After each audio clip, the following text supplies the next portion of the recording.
All right.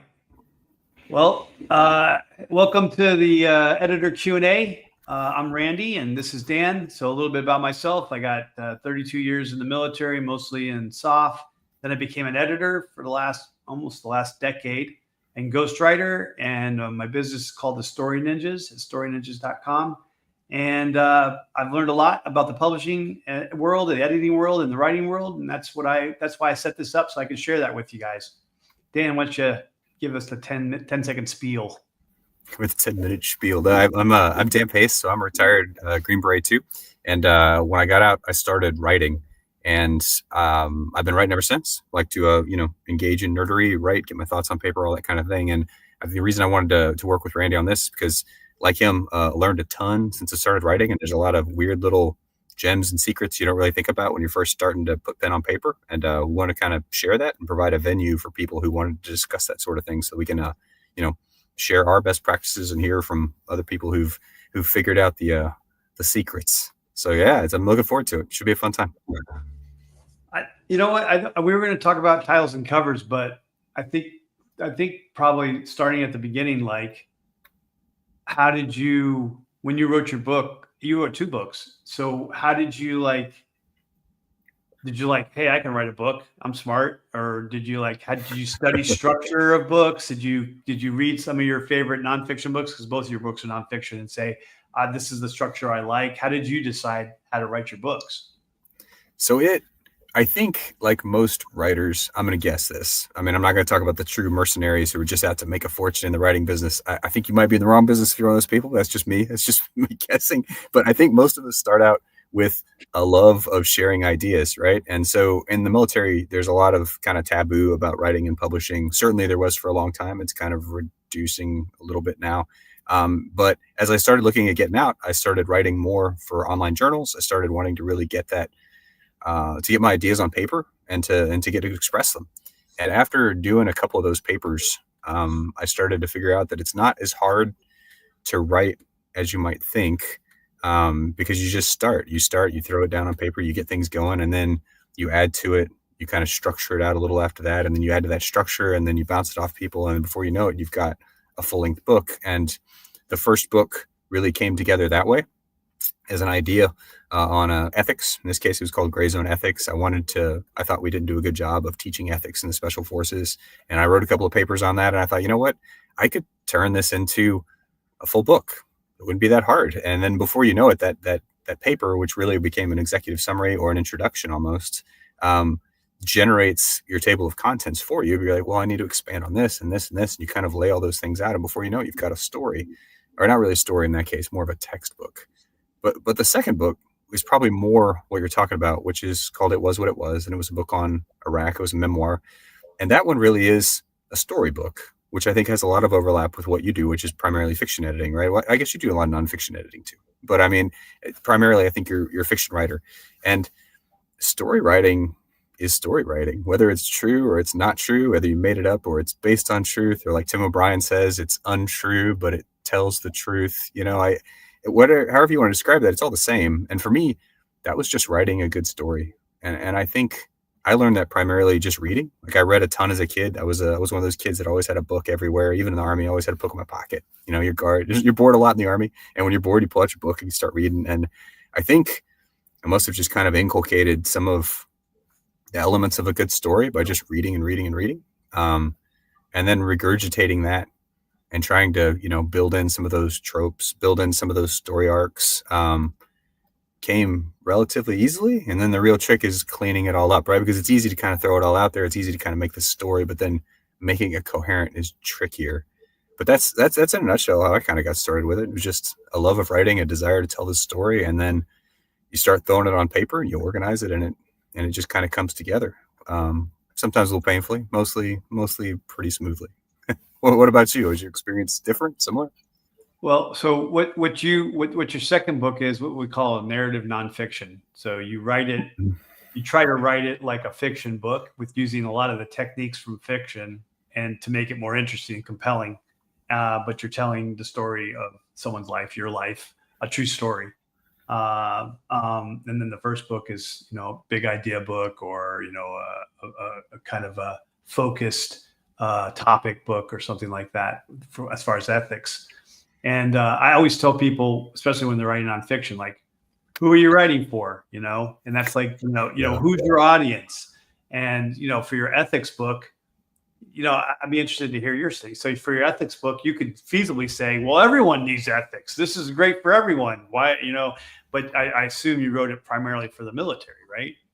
Yeah, it's written specifically even for the special operations part of the military. And I've had some people ask if I could generalize it, but the reality is it's written to a pretty narrow audience by design, because I think you trade kind of relevance for a broad audience if you want to get into a really deep subject. But that is a challenge of writing. You're right, because you were like, well, everybody needs this, and you realize, like, no, if I write it that way, nobody will care about it because it will be so watered down that it doesn't matter. In that case, it really had to be pretty, mile deep, inch wide kind of thing.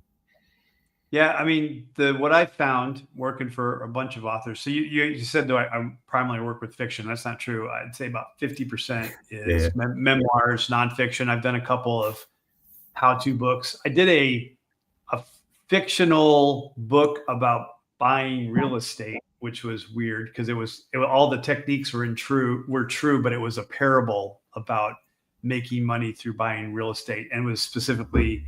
The author specifically asked me to write a parable about a family man who was working a 9 to 5 that had actually turned into a 7 to 8, and he was working on the weekends, and he wasn't spending time with his family, and then he found a mentor. He made some mistakes, found a mentor, started investing in rental real estate, and was able to change his life with some passive income within 10 years and spend more time with his family, doing the things he loves with the people he loves. That was the moral of the story.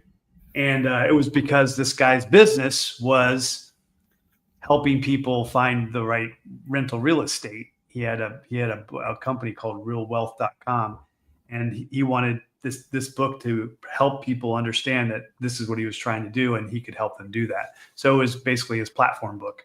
But so we worked on that together. But that was really weird. It was a fiction book about true things, kind of like the Latte Factor. You ever read that book? I didn't, but I read Zen and the Art of Motorcycle Maintenance, which is kind of a similar to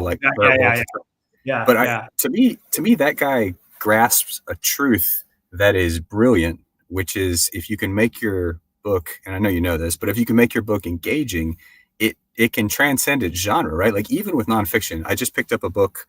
A friend of mine is a ghostwriter. She put together this book. It's about 10th group doing some stuff. And I read through it, and something you said to me when we first started working on my second book came to mind, is like, hey, show it, don't tell it. And it can be easy in nonfiction to drift into exposition and to really drift into being very descriptive and long descriptive, chapters on things. And that could be interesting to a certain audience, but I think it can be off-putting to an audience that doesn't have the kind of depth to engage in what you're talking about, because they don't really know. And so, to me, what that guy tried to do with that real estate book is brilliant, in that he's making it a character-focused story. He's making it something where the guy, anybody could pick this up. They get engaged in the story. It feels like a good story, but they're going to extract lessons as they go out of it. And that's, to me, that's powerful. I mean, it's not going to work for everybody in every situation, but that's a good approach. I mean, how do you think it came together? So it was my first ghostwriting gig. I didn't even know I was going to be a ghostwriter, and it was the weirdest thing. It was also an example of, you doing the right thing in the universe and the universe giving back, because basically COVID hit. I just started my editing business, and this guy found me on the internet somehow and said, hey, I'm an out of work actor because of COVID, and I have this incredible idea. And he had these 15 whiteboards he had like sheets, because he was living with 16 other people, and he had sheets dividing space off, and he had a plan for a 7-book series that would rival the Fellowship of the Ring. And he's like, and this guy's and he's like, but I don't have any money, man, because I'm an out of work actor.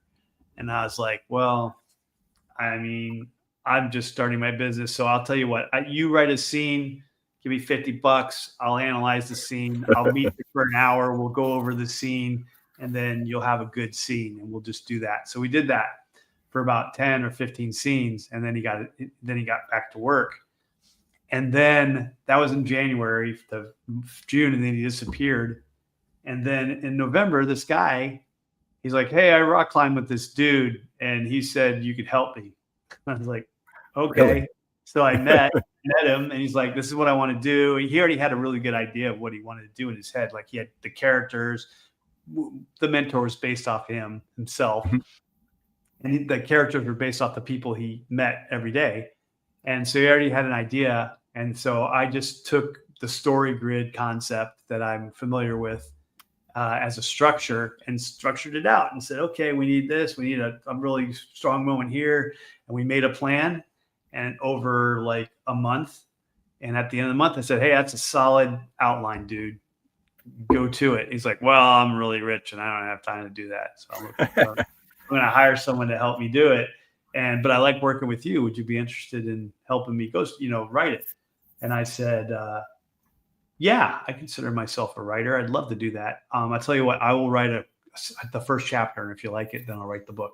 So I just started working with my partner. Have you know Laura? So Laura, I just started working with her, and I said, hey, I got this new gig to write this guy's book. And I know you want to be a writer. So you write a chapter. Here's the outline. I'll write a chapter. We both have different styles. We'll send them. We won't tell them who it is. And whichever they choose, that person's going to write the whole book and the other person will edit, because we split everything down the middle. Sure. And I just promised her that we would split everything down the middle. And I was like, so we did it. And my wife read hers, and she's like, oh, this is amazing. It's better than yours. And I read hers. I was like, wow, this is pretty good. But she writes in a specific way. She likes to read a romantasy and things like that. So hers are a little bit more upbeat and stuff. And mine's more like contemplative, military, thinking about the future. And so he read them. His wife read them. And we got on a call, and he's like, all right, well, we read them both. They're both fantastic. And we went back and forth, but we liked this one, and I won. And of course, Laura's like, oh, I suck. And I was like, no, he said he liked yours. And to tell you the truth, I thought you were going to win, because yours is a lot more descriptive and you had a lot more stuff going on than mine. But then I wrote the whole thing, except when I got stuck a couple times. I was like, hey, Laura, write this chapter, and then I'll write it in the way I write stuff, but I can't even think of an idea for this chapter. So she wrote a couple chapters like that. And then so we wrote it. We took us 3 months, and he pitched it to who's the guy that did Rich Dad Poor Dad? Kiyosaki. Kiyosaki has his own publishing company for business books. And so he pitched it to them, and they're like, yeah, we love it. We'll publish it for you. And then, he asked Kawasaki to write the foreword, and he's like, yeah, give me an outline, and I'll. And I'm like, oh yeah. And he's like, hey Randy, I need a forward. I need a forward, right? So I wrote the forward, and he didn't change a lot. It worked out really good. And the book did really good. It made number one Amazon in like multiple categories, like 4 or 5. And he every 6 months or so, he'll market it again, and it'll go up to the number 1 for a while and stuff like that. It's got lots of good comments, and it really was. I mean, Laura and I put a lot of heart and soul in that thing, and it was our first book, and we were like, yeah, this is awesome. And then it wasn't, but we finished it in June, and by August, Afghanistan was going down, and then Scott Mann asked me to help him with Operation Pineapple Express. So then I was like, now I'm a ghostwriter all of a sudden. Sure, I can imagine. It's weird how you could just walk into things, right? Or maybe that's just life in general. Like, you think you're going to go one way, and then, look at that, there's a path, and you walk down that, and it's kind of goes the other way. But tell me, as a guy who ghostwrites, it seems to me like the big challenge in ghostwriting would be kind of maintaining a passion for the project when it's kind of become, to me, it would seems like it would feel kind of mercenary, but the ghostwriters I've talked to don't seem to feel that way. It seems like you really start to kind of emotionally engage with it. And it becomes like your project and you really feel, kind of immersed in it. And it's just like writing any other book. Is that, what do you think? How's that worked for you? Well, first of all, most everything I've ghostwritten has been or co-written. Sometimes it's co-written. Like the Operation Pineapple Express I did not ghostwrite that whole book. I don't want to say that by any means that's true. Scott wrote the majority of it. He had a partner for part of it. And then I came in at the end because they were too slow and they needed help getting it out on time. And I did a couple parts at the end, but I edited the crap out of it and I outlined a lot of it. But so for me, and I didn't have a dog in that fight, I didn't have any Afghans that were left behind that I knew. Mm-hmm. Sure. The last time I was in Afghanistan was 2008, and so that's like a decade before. That's before village ops, stability ops, all that stuff that we were doing. So when everyone's like really emotional about it, I didn't get it at first. Mm-hmm. And I didn't. That was before the mine. What is it? NMRG, the National Mine guys that were kind of SF bodyguards for a while and taking care of us. Like I didn't. They keep telling me about these things. Like, who are these guys? I don't even know who they are. So it was a different world for me to get involved in. But it was super interesting, and I could feel, I could understand the passion just because as an SF guy, you go down in South America, for instance, and you work with the same guys over and over, and you're invested in them, and those guys are getting killed in their war, and we're going back and are wounded, and I'm seeing them, and I actually was down there for 4 years working at the MAG, and also it's a Lancero school where I have like a Ranger buddy, my Lancero buddy, who I still keep in contact with, who is our Sergeant Major in the Colombian Marines. And so, I had a vested interest in those guys. And, if something happened similar in Colombia, I think I'd have a vested interest in trying to help those guys. So I could definitely understand where they were coming from. So that was easy. So you're talking about the other ones, the memoirs but like the next one I did was like a Vietnam vet. Like, how could I not be invested in that? He did like 310. Like he had such a crazy story. He did 310 combat missions in a year. And, he was a pilot. He was an A1 pilot. So he did 310 combat missions in Vietnam before it was a war. That's amazing. And then he was flying during the Cuban Missile Crisis. He was alerted, and he's flying around in a fighter with a nuclear bomb on it near the border of Canada, where he would shoot down Russian bombers and stuff like that. So he had this most interesting story. And then I've done a lot of pilots, Air Force pilots. Most of the rest of them missed the war. They missed the war by a year or two, and ended up becoming pilot trainers, and then a lot of them ended up going to be airline pilots. And so, but they have their own interesting lives too. So I found it, the challenge for all of this goes back to who's your audience? Who are you writing this for? What do you want to say? What are you going to say to your reader at the end? At the end of this book, what's your conclusion like?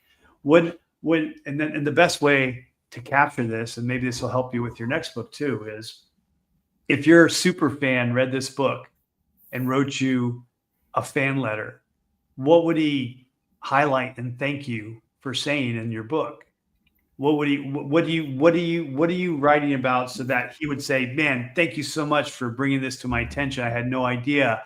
And you've opened my eyes, and you've told me another part of the Iraq story that I had no idea, because I just thought it was all blood and guts. But no, it was, there was a lot of partnership going on, and some people, went over there and never saw anybody die, and so that's a great, crazy story that I had never thought about, and it's not in the news because it's not flashy.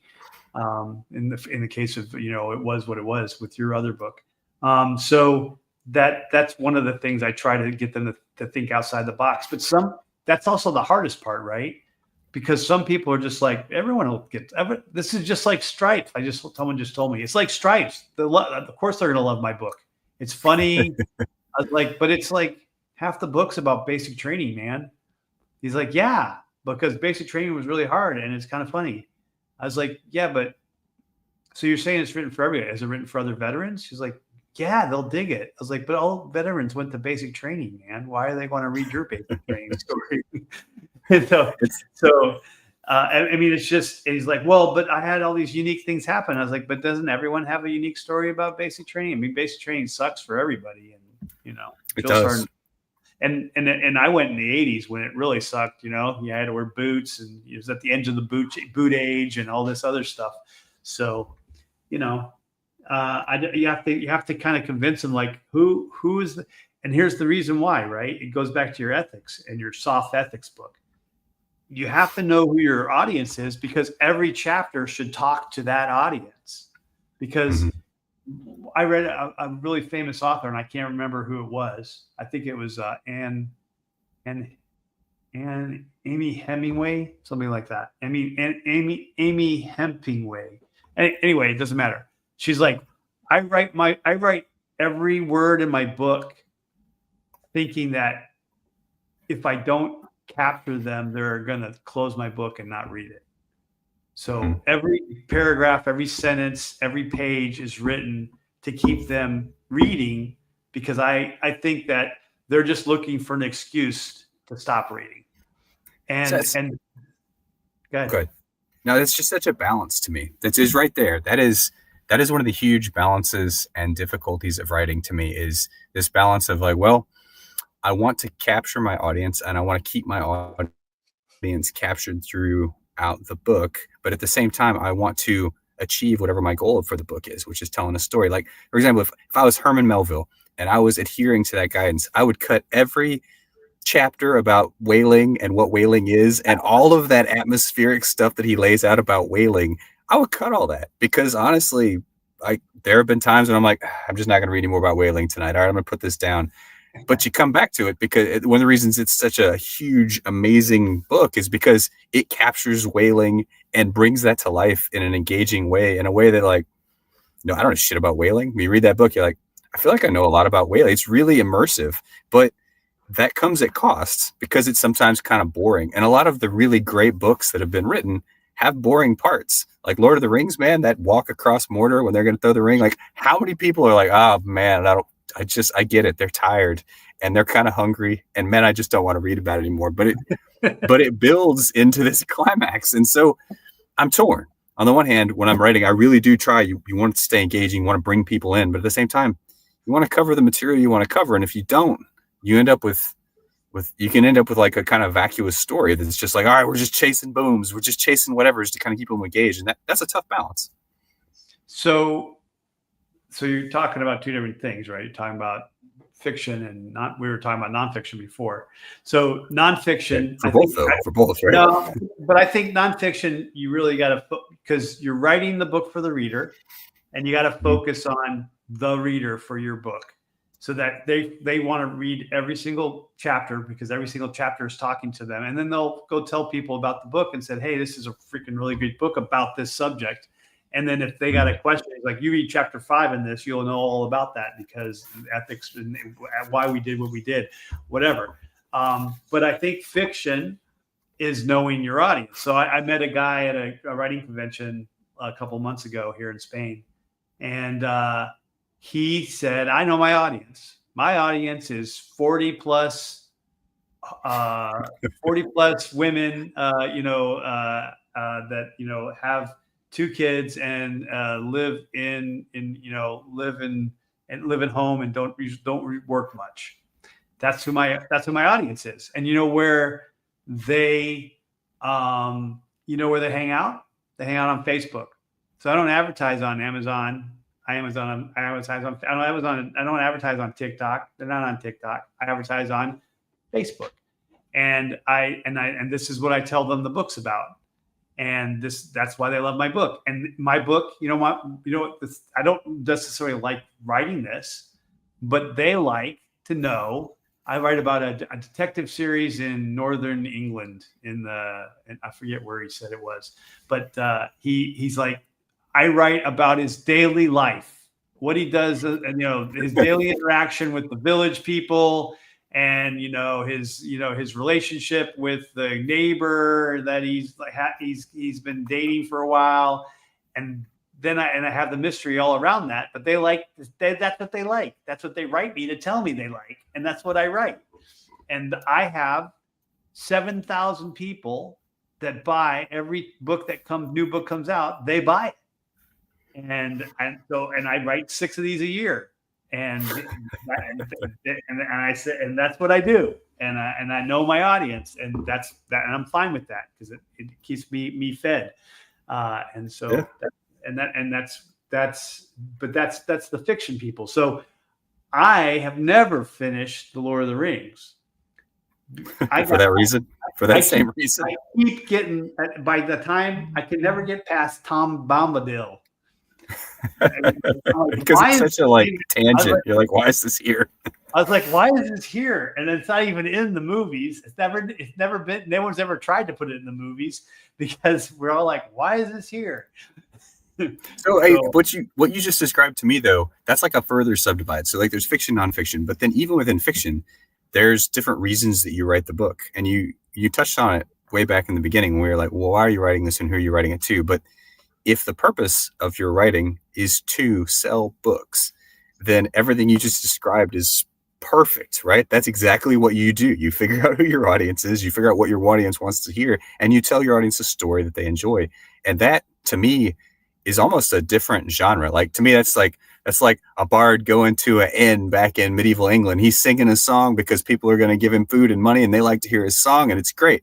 Like, there's a difference between that and writing something that, I don't know, I guess is in your soul and you feel needs to be told. And it's like the story that you must impart. And maybe everybody fucking hates it and nobody likes it at all, but you just got to put it down. And every once in a while those resonate. But I mean, I think a lot of times those stories just fall flat and nobody ever hears about them because they're just not that interesting for most people to read. And so it's interesting. And you as an author should go into it clear headed. Hey, what are you doing here? What are you writing for? Are you trying to capture your life's work? Is this your magnum opus? And you just got to have it on paper because you think, like your guy with his whiteboards, it's just the wheel of time. I got to lay it all out and it's going to be there and it's going to be amazing. And if nobody likes it, they don't like it. And maybe they will, but maybe they won't. Or are you trying, like you said, to pay the rent? And if you're trying to pay the rent, yeah, it's a totally different approach, and you should handle it as such. Yeah, and I mean, I try to get to the bottom of this too when I talk to the fiction writers, because I'm like, do you just want to get? Most books are not going to be bestsellers, and even if they are bestsellers, they're not going to make you a millionaire. And so the question is, are you doing this to put food on the table? You want to make a profession out of it? Or do you want it to see it in bookstores? And they're not necessarily mutually exclusive, but one will probably put more money in your pocket initially, and then maybe it will bring in the other one. But trying to get it into the bookstores is a lot harder, and it doesn't pay as well usually unless the book just is a runaway hit, which is not very likely. So I always talk about traditionally published or self-published. Like, why would I self-publish? I was like, in case you want to make more money. I don't know. It's like, why would I? Well, if I have a bestseller, then it'll make a lot of money. I was like, yeah, if it is a bestseller, but if it's a bestseller and it's self-published, you'll make a lot more money. Yeah, that's it, right? I mean, that's it. And it could be a whole show to talk about self-publishing or traditional publishing, but it does boil down to what you're talking about, which is, hey, why are you writing? Like, I have a day job. I'm a retired military guy. Writing doesn't put food on the table for me. Writing covers coffee and beer for the month at this point. I would say that my income from writing mostly covers coffee and beer for my family for the month, which is all right. But I mean, it's not. Especially since your kids don't drink yet. That's fact. And that helps. Otherwise, it wouldn't cover coffee and beer for my family. But I approach writing as somebody who's like, I want to tell these stories. I would love for them to be successful, and I'll do my best to try and make them successful. But mostly I want to tell the stories because I want the stories told. Like, I like talking to people. I like putting these things on paper. I like capturing ideas and like bringing it together. I enjoy the camaraderie that comes from the whole pre-read process with like 20 guys who were there reading through this and arguing about what happened. I love that. And putting it out, and I like the history piece of it. I like the idea that in 10 years, this piece of history will be captured. Will it be matter much? I don't know. Who knows? Maybe someday it'll matter. Maybe it won't. But it's there. And I did what I could to kind of contribute that. And that feels good. But again, I know that I'm not writing to make any amount of money. If I was, I would need to write much faster. I would need to write a totally different way. And I would need to handle marketing in a different way. Like, to me, this is supplemental work that can drive future engagements, speaking engagements, talking to people, teaching. It can establish your credibility. Like, there's all kinds of things that a book can do, but don't walk into it thinking you're going to just be rich instantly and like kind of, mortgage the house on that. Probably don't do that anyway. But if you are going to do it, make sure that if you do, you're also setting yourself up with the conditions that might actually see some money in return. Because I think most ways that people start writing do not pay for a long time. I think that's a pretty safe guess. I don't know. I think that's a safe statement. Yeah, no, that's a safe statement. I did bring this. I brought this one thing here. Can you see that? Yes. So these are statistics from I think it's 2022. So there was a case brought before the courts from one of the big 5 publishers, and they had to analyze like how much money they make off their books. And so this like you could see like, so 51 plus, so 65% sell between 12 and 999 copies, which is a big range, because that's from like everybody bought one to somebody else that you don't know bothered to buy them. And that's still a lot of people, right? 1,000 books is a lot more to sell than you might think, when it's people actually clicking and spending money on Amazon. But go ahead. But basically then they got the next 21%, which is, so 80% sell less than 5,000 books. All right. And so you're talking about the 95%, right? 95% sell less than 5,000. 80% is less than 1,000, right? Yes. 85% sell less than 5,000 books. Yeah, gotcha. And then this top 10% are selling somewhere between 5 and the millions. But they're really only the top 0.4% sell over 100,000 copies. I mean, that tracks with my own experience. Like my last book has sold 2,300 copies, more or less, which is pretty good in the self-published world. But I mean, it's not touching the kind of numbers that you would need to make a life out of it, or to touch any kind of the lists that you're thinking of. You're like the New York Times bestseller list, like any of those sorts of things. Like, we're not even scraping the bottom of the entries to get into that. And I don't think that's an unreasonable expectation for people to walk into it with. Like, your first book is not going to sell many copies, probably. Is that pretty safe? Like, as you write more and you get better and you're ready, maybe you'll be able to back sell. So if you write commercial fiction, serialized fiction, which is the people that are making money are selling serialized fiction. So they're, book series. Then they'll make more money. If they write a good book, every time they write a book, they'll be making more and more money. And also, they don't have to market. They only market their first and last book. So if you have a book series of 20 books, you're just trying to get more and more people reading your series. So you're marketing your first book and you're marketing your last book to all the people that are interested in you already, and they want to buy your new book. So that's an important distinction, though, right? That's an important thing to remember, because book sales are, I think, exponential is not quite the right word, but the more you write, the more you will sell of all of them, which I think is, as long as they're decent enough to sell at all. I think that's true, because like you said, when somebody buys your 10th book, well, all of a sudden, if they like it, they're going to look back at your library of like, oh man, he wrote 9 other books. I got to check these things out. And my ethics textbook still sells. I don't advertise it at all. The only books that it sells, or copies it sells, are from people who have looked at my book, bought my book, and thought, oh, what else did he write? And you're like, oh, he bought that. He wrote that. Oh, I'll give it a go. And I don't sell terribly many of them. Mostly I just sell that to the government. But people do buy it. And my hypothesis is that when I release this next book, probably toward the end of the year, it's actually going to drive up all my book sales, because it's just that many more chances for somebody to read and like your stuff, and then reach back into your catalog and order. So I can see why serial fiction is brilliant, and probably from a business point of view, that's absolutely the right answer. But I mean, you gotta want to write serial fiction, right? Yeah.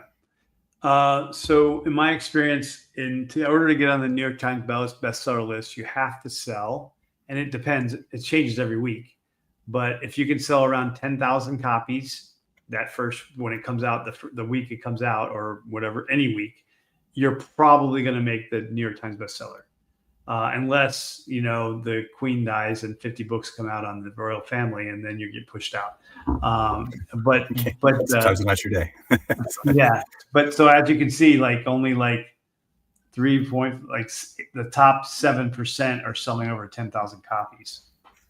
What's really hard. So this goes back to the publishing thing, but if you're going to traditionally publish, I have no data on this, and so I don't know anything about it, and so I can't talk intelligently about it. Then I'm sure the entire metric is different. But self-publishing, the idea that you're going to get 10,000 people to click buy on your book is a lot more in a week is a lot more daunting than you might think, right? Like, I mean, just how many friends do you have? Like, I was a zero social media guy coming out of the military. I've since tried to build up some kind of presence. We're working toward that. It takes a while, but even supposing you have, let's say, a relatively large Facebook following for just a person, not like a celebrity, but a person, how many friends are in your Facebook?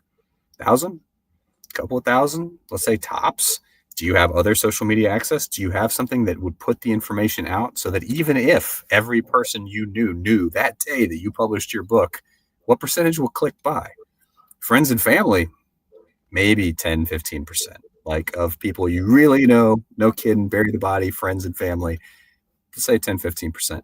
Past that, okay. And we'll start stretching those numbers out. Like, well, who the hell, how are you going to get 10,000? How are you going to do that? It's actually, it seems on the one hand like, 10,000, that's easy. Millions of people buy books every day. Like, millions of people don't buy your books. How do you make that actually happen? It's quite challenging, right? I know you just did a Kickstarter on this. I mean, what was your experience and what kind of numbers did you get? So 2 Kickstarters I helped people put out for their new books, and they both made between 12 and 13,000. That's awesome. So sales, like 12 and 13,000 sales. Yeah, and now That's Kickstarter, really good. well, now that's sales, but that's also that doesn't count. Like now they got to produce the book and send it to them and sign it, so obviously the digital books is a wash, and whatever you sell the digital books, however many people buy digital books, the digital books don't cost you anything really. Yep. You can distribute that, and audiobooks too. Once you get them made, you can distribute the audiobooks for free as well. And so it doesn't, you don't really you just have to get it made first. But then the physical books are what costs. You have to pay for the creation of the book and then the mailing of the book. So that's not included in the 13,000. So it all depends on their breakdown. No, that makes sense. That's gross. Yeah, and that's the thing. That's the thing you will learn when you start writing. Anybody who starts writing is going to figure out is, hey, what are my costs? What's my gross and what's my net? And that's all business. But when you start taking publishing costs and advertising out of it, you find out that, hey, whatever you were making, actually it's less even than you thought you were going to make because you got to pay to make it. And so direct sales are definitely the most profitable for me. So if I sell a list cover copy of my $13 book, it only costs me a couple of bucks to print it from BookVault. Yes, BookVault, who is awesome, great to work with. I got a whole box of them in my garage so that if I do any direct sales, I just sell them. But how do you do direct sales? Like, are you going to do that? Are you going to go out and set up a table and sell your books? Like, I don't think people thought of this. Amazon is where I sell almost all of my books because your market is enormous and it's easy for people to click and buy it. But your take home, I take home about $3 on a paperback and I take home about $1 on a $3 digital book per sale. And that's good. I have no complaints about that. But that's actually on the high end of royalties. Like if you go traditional publishing, it's going to be a lot lower than that. And so even big numbers start to thin out pretty quick when you actually look at what money this is going to bring in and then, what you need to just live. It's not as easy to make a living writing as people might think. So direct sales, what people are doing, they're doing direct sales from their website using like Shopify or some other kind of service that'll sell it from your website and accept credit cards and stuff. And then like BookVault will integrate with Shopify. So you can make it all and then they can buy it from Shopify. That order goes to BookVault. BookVault mails it out for you. So with this release, I got my son does all my tech. He's reworking our website right now to incorporate Shopify. to roll that feature out. So when we do the Kickstarter for this next book, it will have direct sales off the website available. But you still, even with that, get back to what we talked about before, which is like, how many people go to your website? What drives people to your website? Is there traffic that pulls them into that? No, it's all about social media nowadays, and exposure, or going on a podcast and giving them your and also convincing them, like at the back of your book, in your podcast, in your social media, going, hey, if you buy it from my website, I make 90% of the profit. If you buy it from Amazon, I make 50% of the profit or less, because it's like 100% harder for me to buy a book off somebody's website than Amazon. Just cold reality. If I go to Amazon and I click once, the book will come to my house. If I go to your website, I got to put in my credit card, or PayPal. There's a bunch of extra steps. So it's a little harder for me as the consumer to do that. Like, why do I want to do that? What are you doing to make me want to do that? And it takes a week, and it takes a day if you're on Amazon. They'll get there the next day, start reading. It's just easier, right? It's way easier. And so what draws that in? And I've actually given that thought this time too. Like, well, maybe for a while I just say that everything I sell off my website will come with an autograph in it. I mean, if I'm doing my own shop, shipping anyway, it's not that hard. If you're doing it on Book Vault, obviously that doesn't work. But what is the incentive to get somebody to do that? I believe Amazon's policies will not let you undercut them somewhere else. Like, I think you could get in trouble for that. I'm pretty sure. I could be wrong, but I believe I read that. Do you know one way or the other? So usually you can't. I don't know all the policies, so I don't want anyone to hold me to this. I know for sure that if you put it on Kindle Unlimited, you can't have it available digitally anywhere else.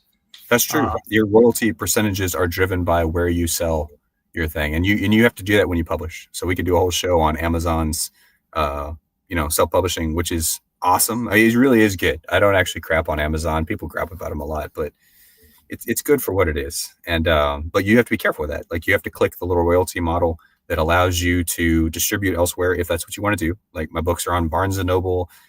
I've sold like 4 books on Barnes & Noble ever. But to me, it's important to maintain that flexibility. It's like, if you go to Walmart or Barnes & Noble, you can find the books, you can order them. Again, drop in the bucket compared to Amazon. But I think that flexibility is important for me. But you could just go straight Amazon and not worry about any of that and just kind of accept it. And I think, again, it depends on why you're doing it and what your model is. Like, are you only selling these in conjunction with speaking engagements or classes? A lot of people do that, right? On the business book side or on the leadership book side, you're really only selling this book to your audience directly as part of a package to go speak. Or are you looking, to find something that somebody would actually browse and find? And that's, again, it's just data. It's data you got to sift through when you're making your decisions. Yeah.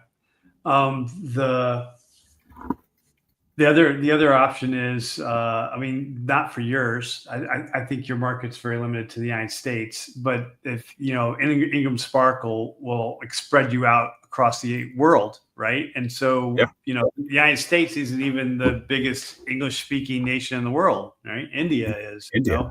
And then you also got Australia and the UK and New Zealand and South Africa, and there's people there buying books as well. And you can get into their markets by going through a place like Ingram Spark, for instance, and then they'll take a cut on top of that.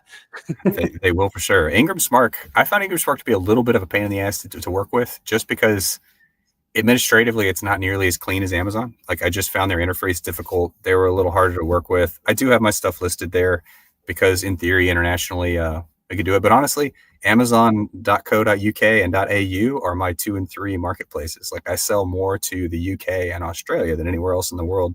And that's just because I built an international advertising campaign on those 2 sites. And they don't sell a ton, but they sell more than I pay in advertising. So it's an interesting way to kind of reach across.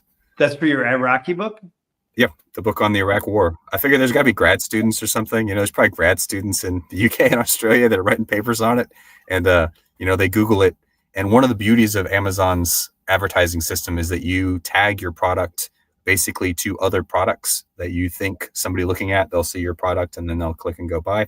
And so I just tagged it to a lot of best-selling Australian military and UK military books. And it's worked. I mean, it's generated sales. And you don't have to relist anything internationally. Amazon does all that for you. So they'll take your same manuscript and just sell it over there. And that works pretty good. It's not bad. Do you have it? I heard, I don't know anybody that did this. I heard Ingram Spark also makes it available to libraries. Do you know anything about that?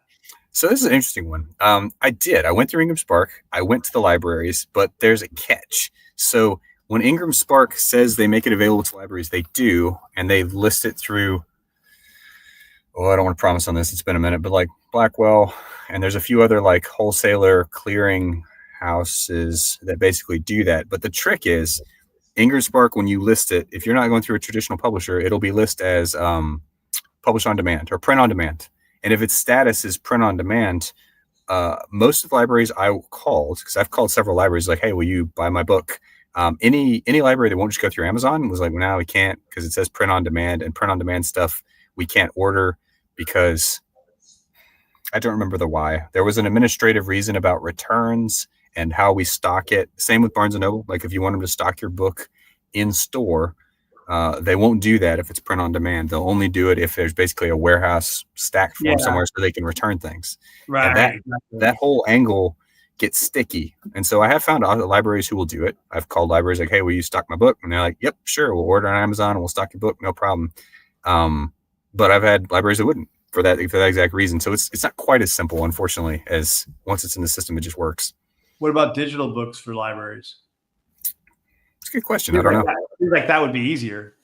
It does seem like it'd be easier, but I don't know. I've never tried to get my books digitally stacked in the library. I did try to go through the Army system because I thought, well, surely the Army. The West Point Library does have the book. The West Point Library bought copies and stocked them.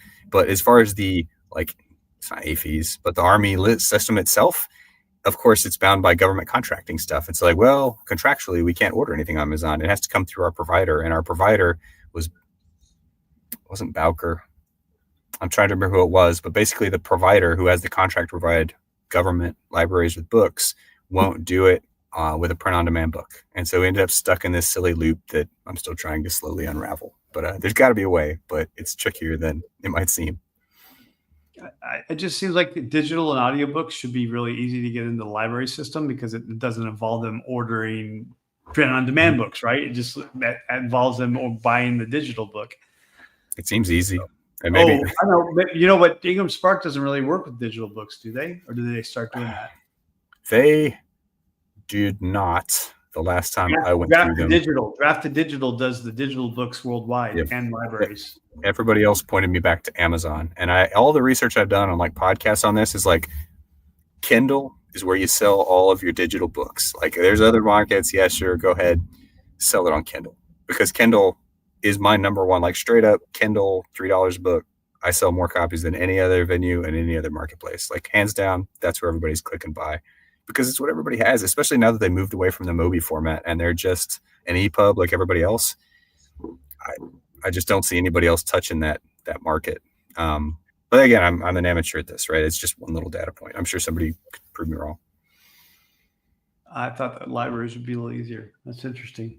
They're tricky. It's that government world. It's that government spending world. They're so constrained about how they spend shit that just makes it difficult. But if you do the legwork, it sounds like you can get some to buy it, right?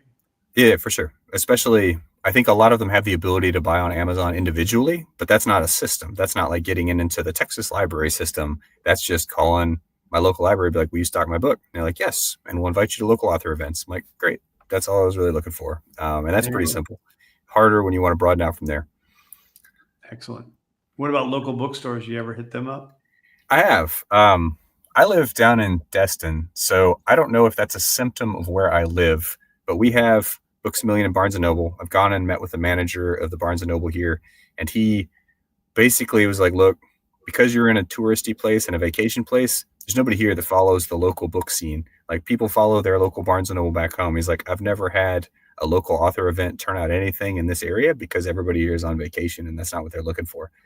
I think it's possible, and I'm definitely going to try to get into a local book event with this next release to try and do it. But it has not been something that so far has generated much fruit. But there's all these things, right? Everything we've talked about is something that you as an author get to learn firsthand as you're doing it, because you don't even really think about all this stuff. There's so much to writing that has nothing to do with putting a pen on paper, and so much of it is just figuring out how to get that ideal reader your book in front of them so that he sees it and he's like, whoa, that looks really good. I'd love to buy it. And all of this is really just focused on achieving that goal. And it's quite difficult. It's actually quite difficult. You're like, okay, who's my target audience? Where do they hang out? How do you get in front of them? Even if you do, how do you get them to believe that you are worth spending $3 to $12 on? And then after that, how do you get them to leave feedback to that effect so that their new friends or their community actually listens? Because we haven't touched on it, but oh my gosh, getting people to leave reviews for the books. Like, how do you get them to leave a review? Because if they don't leave a review, then Amazon doesn't recognize that your book's any good. And so squeezing people, cajoling people, like pleading with, like, could you please just leave a review? Even if you don't like it that much, could you just leave whatever you're going to leave? Just feedback. Feedback is necessary to kind of drive all those algorithms. It's just challenging. Yeah. Right. And then like we can go into the star system right now with Amazon, right? If you get like a 2-star, 1-star, they're not even going to advertise your book. You can't even pay them to advertise your book, I think, is what I was told. I don't know. I don't know how that works. I know that I have, let's see, my book, the Rack book, has 167 total reviews. One of those reviews is a 2-star. Everything else, the vast majority are 5, and then there's some 4s and 3s. But that 1-2 will drive your numbers down and make things quite difficult. I don't think people understand what leaving a 2 or a 1 really means. I'm not sure why they do it. Especially without comments. I hate it when they do it without comments. With no comment, like, hey, did you hate the book? Well, hell, man, tell me what you hated about it. Maybe we can discuss it. I'll send you a free book. And we'll have a call. And we'll talk about it. And we'll like figure it out. But just 2 stars, 1 and done. Like if a lot of people do that, you will tank somebody's, work. Writing career. Like that's it. It's done. Like you can't really undo it. I had someone. I should bring it up next time. I had someone at the end of their book. They had like an essay on the star system on Amazon, and they're like, "Hey, look, if I get less than a 3-star, I can't even pay Amazon to advertise my book. They won't even let me advertise it because it has less than 3 stars, and one star takes like I think it's some like 8 like 5 stars to bring it up to a 3-star." Yeah. And so if you don't like the book because you disagree with the content, but it's just because that's just the way you believe it, you don't have anything against the author, don't give it a 2-star because you don't like the content, destroying the guy's livelihood. I don't give 2 and 1 stars anymore. I didn't give money to begin with because I try not to read those books. And if I don't finish the book, I just don't give it stars. But if it's just not me, if it's like Fellowship of the Ring, which I never finished because I couldn't get past Tom, I wouldn't give it a 2 or a 1 star. I wouldn't give it any star. I don't want to destroy the guy's livelihood. Apparently people like it. Other people have given it 4 and 5 stars. So good for him. He can go on his career and he knows his audience, and I'm not it. But if it's totally reprehensible what he's talking about, I don't know if I give him a 2-star or 1-star. I mean, he's got a right to freedom of speech. I mean, if he's totally lying, I guess that's different. And if it's a total crap book, as far as he didn't even bother to check his grammar and the spelling. Yes. And when he saw the squigglies under the word, he decided not to fix that word. That's just annoying, and that might deserve it too because he didn't even try.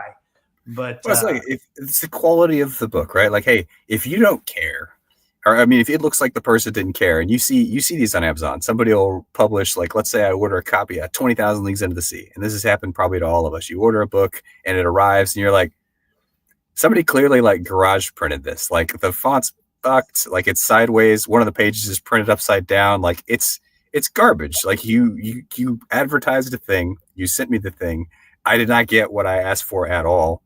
To me, that's a 1 or a 2, right? Like, all right, man, you suck. Like, you are clearly like scamming the customer. But like you said, if you don't like the book, you're like, hey, I ordered the book. It is everything it said it was. It looks like a decent book. The guy put his work into it. It's not me. I don't like it. Great. Leave a 3 and put, hey, I don't like it because of why. That way, other people like you won't buy the book, which is great. That's what this feedback system is supposed to do, is drive people to buy or not buy the book.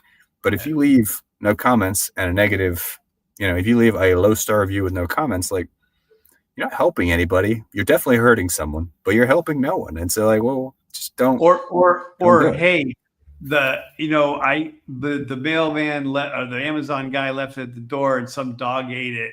1 star. That what are you helping the author at all? The author had nothing to do with the dog eating your package. But I've seen people do that stuff and it just destroy people for no reason. So my favorite people in the world for this are German Amazon reviewers. So I lived in Germany for 4 years, and if you go on Amazon.de and you just read German product reviews, they're just legendary. They're hilarious. My wife and I would sometimes spend like an hour in the evening just reading them because they'll say things like, quality good, shipping was fine, price was a little high, 3 stars. You're like, well, what? I mean, the price was right there. Like, they didn't surprise you. Like, why did you click order? Like, it's just, you look at it, you're like, what? I mean, whether it's reasonable or not, Amazon is based on the baseline is a 5-star, right? That is actually like, I am satisfied with product. 3 is not the baseline. 3 is not, I'm satisfied. 3 means 60% satisfied. 1 is like, I hate it. It's the worst thing ever. And maybe that's bad of them to design it that way, but hey, man, that's the way it is. So when you go in there rocking the 2 and you're like, it's just not my thing. Like, well, why'd you order it then? It's just baffling, man. Baffling. It's good times though. Yeah. Well, you better ready to wrap it up? Yeah, I feel like we totally tangented. We didn't catch cover art at all, but that's okay, right? We can talk about all kinds of things. I feel like this will probably be a common thread, but I would, there's so many things to talk about on this that it's easy to get sidetracked because, I mean, the world of writing and publishing and kind of stepping into it is super, whoa, what the hell? And I hope by running this show, once a week, we can slowly but surely help people kind of unpack that. Like, then they're like, I want to listen to this. I want to learn about this. Well, you can learn from our best or worst practices. And then you can at least either paint some space or paint some negative space and at least know what not to do. And hopefully that'll help people out because there's a lot to learn. Yep. And then if you are listening to a recording of this, stop by every Monday. We're going to be doing this at 2:30 on Eastern Standard Time to answer any questions you guys got about writing. 2:30 Central Standard Time. 2:30 Central Standard Time. 3:30 Eastern. Yeah, that's right. 3:30 Eastern, 2:30 Central. My bad. I don't know how many times. Randy's in Spain. It's tough, man. Like, it's tough. The Oconus kicks my butt too. Like, oh man, it's so hard to deconflict time zones. But no, I agree. I hope people enjoy this. Hope they get some out of it. And I would love to start having kind of dynamic discussion with people who have challenges and want to bring them forward and kind of get a couple of perspectives on how to work through them. Yep. All right. See you next week, buddy. Hey, take care, Randy. Have a good week, man. All right.